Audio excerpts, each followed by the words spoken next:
Hi friends, இன்னைக்கு நம்மளுடைய சேனல்ல இஞ்சி பூண்டு பேஸ்ட் எப்படி செய்யறது அப்படிங்கிறத பார்த்துடலாமா? இது வந்து 1 மாதம் ஆனாலும் கெடாமல் இருக்கும். இதுக்கான ப்ரிப்பரேஷனை பார்த்துடலாம். எப்போவுமே பூண்டு 1 கப் அளவுக்கு அப்படின்னா இஞ்சி 1/2 கப் அளவுக்கு எடுத்துக்கணும்.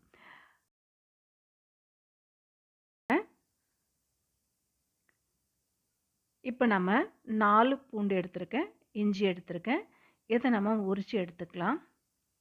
இஞ்சியை வாஷ் பண்ணிவிட்டு தோலை சீவிட்டு உரிச்சிக்கலாம்.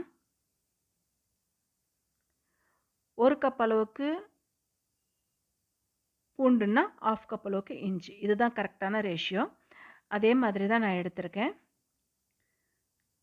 இஞ்சி தோல் உரிச்சிட்டு சின்ன சின்னதாக கட் பண்ணியிருக்கேன். அதே மாதிரி பூண்டும் தோல் உரிச்சிட்டு 1 கப்பு ஃபுல்லாக எடுத்திருக்கேன். இதை வந்து மிக்ஸி ஜாரில் சேர்த்துக்கலாம்.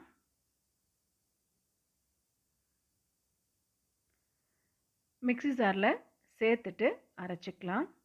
தண்ணி இதுக்கு கொஞ்சம் கூட ஊற்றக்கூடாது. தண்ணி ஊற்றாம தான் நம்ம அரைச்சிக்கணும்.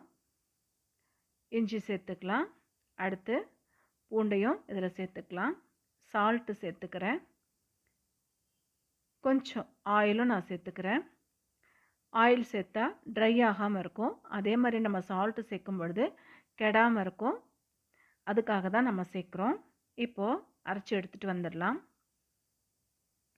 இந்த அளவுக்கு பேஸ்ட்டாக அரைச்சி எடுத்துக்கணும். அரைச்சி எடுத்துட்டு நம்ம வந்து ஸ்டோர் பண்ணி வச்சுக்கிட்டா 1 மாதம் ஆனாலும் கெடாமல் இருக்கும். தினமும் போடுறதுக்கும் ஈஸியாக இருக்கும் நமக்கு.